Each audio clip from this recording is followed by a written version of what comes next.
I text him at like 2 in the morning and I'm like, I want to dye my hair. And he's like, babe, let's talk about it tomorrow. Hi guys, welcome back to my channel. I'm here with my beautiful agent, George. And today we're going to be asking each other questions about what it's like to be an agent, what it's like to be a model. We have questions. we have questions and we have these cute little question cards. By the way, we're at Spicy Moon right now, a vegan restaurant because George is vegan. What's your favorite kind of crafty, least favorite? Oh my god, I love when they do huge cheese boards. I don't even think I have a least favorite. Not to mess anything up, but what the hell is a crafty? That's why I was so confused. George doesn't know what a crafty is. A crafty is like when you go on set and the production have set up like snacks and like food. Sometimes you'll come on set and they'll have a chef there. And they'll make like fresh omelets to order, fresh scrambled eggs. You know which shows or which brands don't have good crafty, and you go get a little snack before because, girl, it is not fun if you go to set and they have a cheese and a cracker. It's not the vibe. But had I accepted the pickle juice, I would be drinking pickle juice right now. Oh my god. When you go to like Milan or Paris and they have like the mini croissants and the mini muffins, it's like, what girl is surviving on that? We've been to 6 castings today, 2 fittings. Now we're here for a show. It's freaking 6 p.m. All I'm gonna eat is a little croissant. Are you out of your mind? Okay, I'm like going through. Okay, let me just pick a random question. I'm next, okay. What's the weirdest request a client or brand has made for me? Sometimes the gifting things is a range from like, you know, a clothing item to sunglasses to like gynecological. No, literally. Also no, like the lingerie, but it's I don't like even know if that's a word, but basically. I get a lot of gynecological requests. Just so you guys know, my gynecological health is okay. He'll just forward me whatever the client has emailed or whatever it is, and I'll go to some of it and it's like lingerie, but it's like BDSM lingerie, where it's like I've been to one and they have like handcuffs and like ropes on the website, and then they have like lingerie that has like hearts like around the boobs, and I'm like, please don't tell me I sent you that. Cut. This is really fun. What was the first major gig you booked? I would say like on this side of the world was like my debut during the Prada show. My fitting took like an hour maybe, which is like unheard of in any stage of your career, just to go in for a fitting that's that quick. And the show was the next day. And it was just like, everything was so seamless and so in my favor and worked so easily. So I don't think I even had time to kind of like process that it was happening. So spring, summer is your September shows, and then fall, winter is the February shows. And also it's always a year ahead. So I walked the Prada show in 2018 in September, but technically it was called Spring Summer 19 because it's always a year ahead of the season. George is like, yes. So many of my friends that are models that now have like really successful, amazing careers, a lot of us debuted at Prada. Anok, Mona, we all started at Prada. Right? Oh yeah, that's true. We all debuted at Prada. Now I think it creates like a longevity also around your career. If it's a brand like Prada, it puts such a stamp right away on a girl, and it automatically elevates her, both in terms of other designers, stylists, magazines, everything, and also in terms of rates. For money clients, for example, like whereas a new face might start at a much lower rate, it's like she's a Prada debut, and then after Prada, there's going to be usually follow through all day long. We're kind of strategizing with each other as agents. I'll call Jordan and we'll discuss and we'll say, what do you think about this? Like, this is a really good photographer.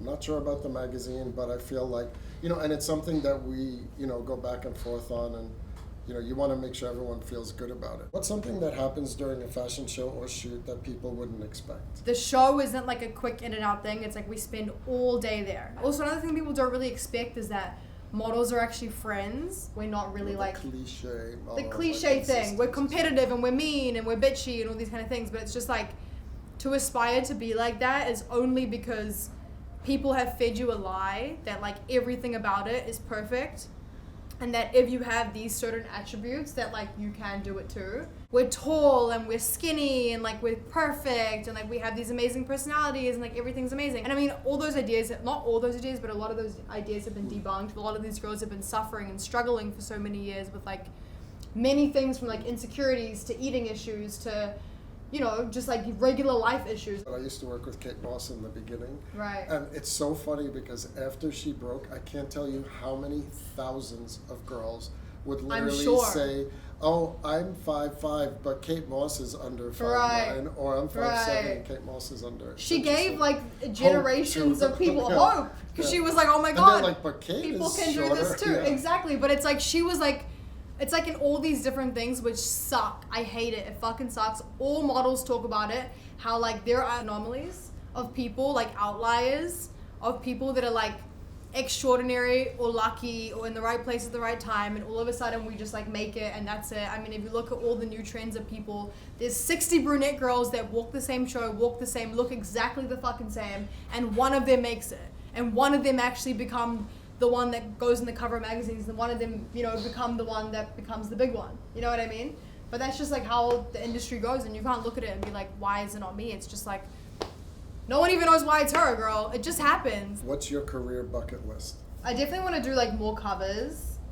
I think it's just like everything times like a million. He always tells me like write things down and like make a list of things that you want to do and clients you want to work with and magazines you want to shoot with, and he's like, it's always really important to get it out on paper, and I think it's good to like put it into the universe, but also like bounce ideas off of you and like be like, what do you think about this, and this. And that's the cool thing about having George as an agent, is like, not all agents do this, by the way. Like, we're not all blessed like this. I've definitely had like really horrible agents in my past. Those decisions are, you know, important for your long-term career, and I want you Totally. to succeed and live out your dreams with all of this. You know what I Totally. mean? Yeah.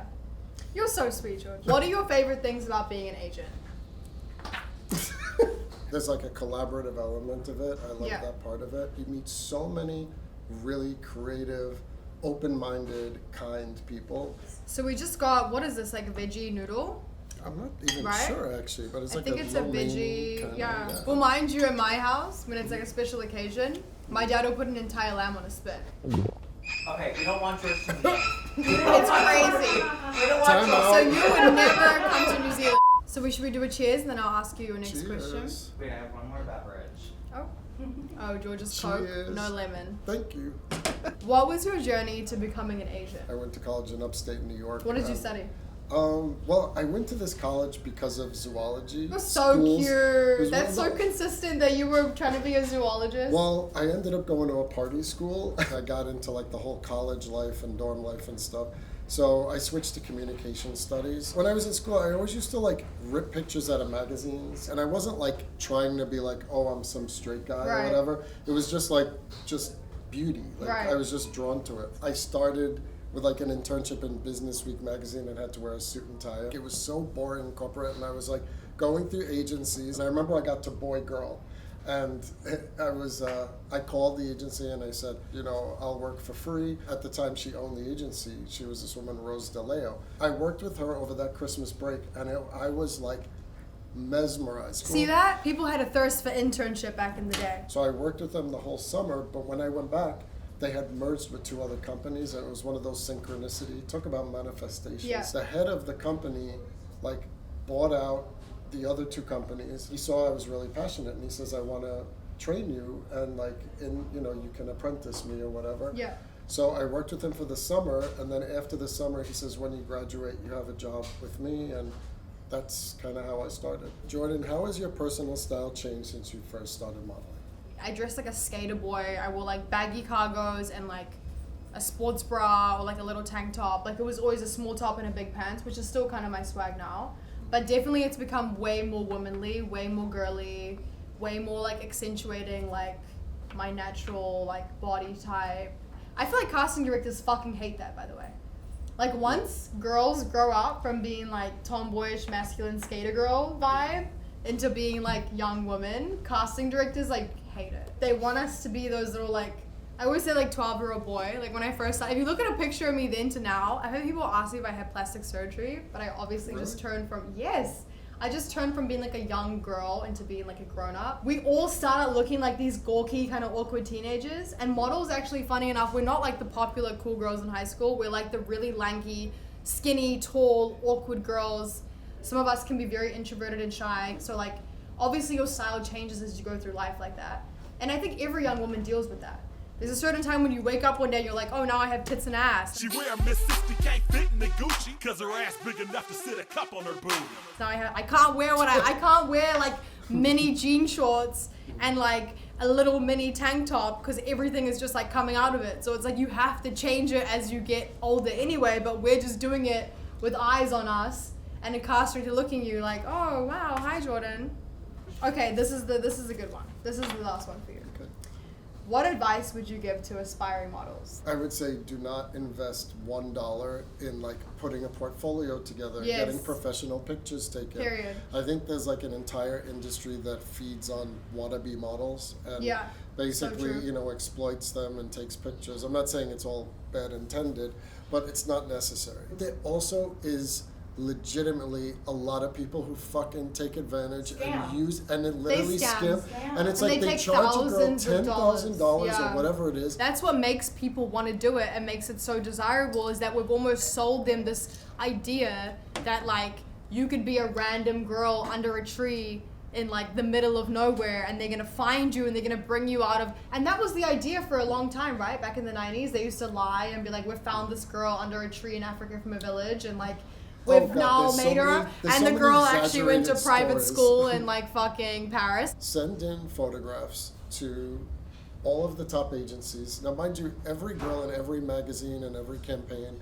is literally in one of like 10 agencies. Take digitals almost like mug shots, front, side, back, full length. Yeah. Send them in to those 10 agencies. Yeah. If people respond, great.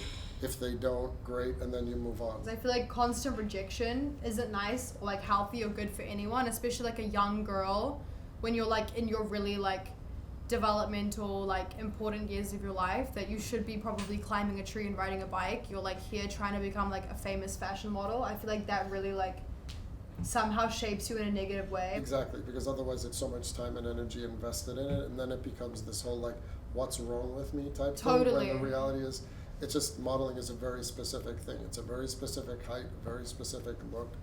And it's so niche, and also it changes. Yeah, If you look at the true. models from like the 90s, the models from like all the years throughout the 2000s, like every 5 years you see all of these like looks cycle and change. The generation that we kind of came from was like robotic, statuesque, masculine, no hips, and then some girls that comes really naturally to them, but other girls we had to like unlearn that behavior. But it just comes with like, as you progress and as you keep doing it, you just like kind of become this thing where you can like kind of transform. If you learn a certain kind of thing, a certain kind of way, Right. you're not going to be able to evolve and change for each different job that you do.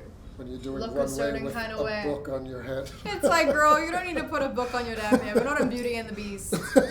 You just gotta walk. I feel like it's definitely going back to our manifestation thing. Like, I really believe like that, when there's like true, deep, innate confidence, that Totally. it helps to like separate girls, i.e. yourself. Like, Yeah. I was even telling that to your mom the other day. Like, I said, you did such a great job with her. I was like, because she has such a natural, easy confidence that's not like a cocky thing, not an arrogant thing, but like just a solid belief, because it is so competitive and it does take a thick skin to be able to deal with a lot of the bullshit in the industry Totally. as well. And I think to have staying power, and still be standing and still be feeling great and have that swag that you do, I think that is definitely part of it as well too. Yeah. You know. Well, thanks. We could honestly talk all fucking day. We actually might be here well into the night. We've already gone overtime. But I really appreciate it, and like thank you for being my agent, and like I think the connection and the relationship and the friendship that we have is really rare. It means a lot to me that you trust in me, and I look forward to Wholeheartedly. many more years of great work and friendship together. So. Yeah. So thank you guys so much for watching. I hope you guys learned something, and I hope you guys had your questions answered that everybody asks me every day in my DMs. So I hope that, you guys had a really good time watching. We had a lot of fun filming here at Spicy Moon. We actually ate, it doesn't look like we ate a lot, but we actually ate a lot. And if you guys have any other questions, put them in the comments below. And love you guys. Bye.